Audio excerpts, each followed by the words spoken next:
যে মাটিটা কাটা হচ্ছে সেই মাটিটা ওখানে সরানোর কথা থাকার কথা ছিল না, সরিয়ে ফেলানোর কথা ছিল, তাই সরানো হচ্ছে। মনে করছে ভিন্ন কিছু করে মাটিটাটি বিক্রি করে কেউ হয়তো কোনো গোষ্ঠী লাভবান হচ্ছে। এই মাটি সরানো তার অংশ না। যখন আপনি কোনো মেগা স্ট্রাকচার করবেন, স্ট্রাকচারকে কাজ করার জন্য কোনো সময় একটু আপনার ওটাকে বলা হয় ভেহিকেল চলাচল, স্ট্রাকচারটাকে দাঁড় করানোর জন্য অথবা ধরেন বিল্ড করার জন্য কিছু নিচে কিছু সাপোর্টিং লাগে। সেখানে দেখা হয় যে ধরেন পদ্মা সেতু নদীর মাঝখানে গিয়ে স্ট্রাকচার যেটা হবে সেটা একরকম, কিন্তু এই তীরের পাশাপাশি যে স্ট্রাকচারগুলি হবে সেটা কম ব্যয় করার জন্য অথবা ধরেন সহজে করার জন্য, দ্রুততম সময় করার জন্য কিছু কিছু জায়গায় আর্থ ফিলিং থাকে।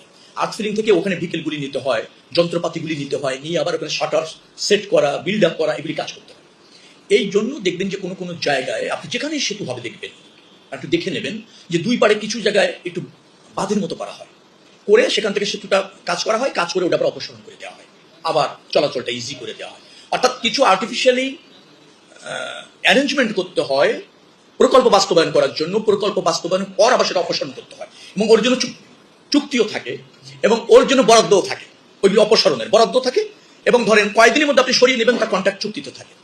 এখানে ওই রকমের ভাবে কিছু রাস্তা সাময়িকভাবে, কিছু চলাচলের জায়গা, কিছুটা আর্থ ফিলিং, কিছুটা শাটার এস্টাবলিশ করা এই জন্য প্রয়োজন ছিল। তখন কিন্তু এটা ভরা হয়েছে। সেতুটা নির্মাণ হয়ে যাওয়ার পর ওটা কন্ট্রাক্টরের সাথে চুক্তি থাকে, এটা অপসারণ করে ফেলতে হবে।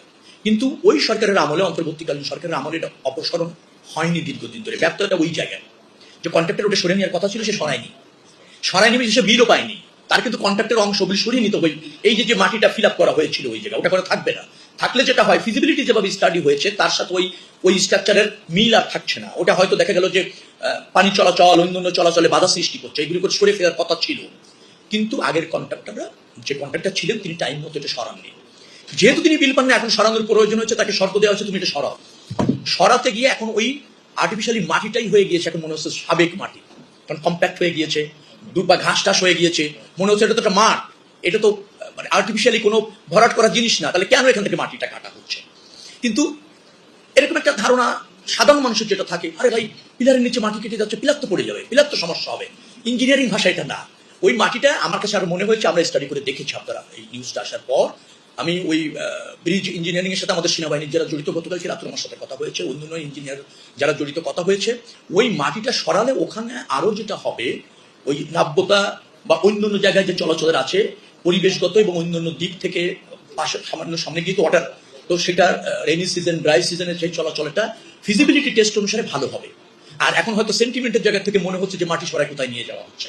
আলটিমেটলি এই ধারণাটা হওয়ার একটাই কারণ হচ্ছে, মাটিগুলি প্রাথমিক পর্যায়ে সেতু চলাচলের জন্য উন্মুক্ত হওয়ার পরেই সরানো উচিত ছিল, কিন্তু সেটা সরানো হয় নাই। এখন সরানো হচ্ছে বিদায় এইটা আমরা ওই কাজের সাথে সিমিলার মনে করছি না, মনে করছে ভিন্ন কিছু করে মাটিটাটি বিক্রি করে কেউ হয়তো কোনো গোষ্ঠী লাভবান হচ্ছে।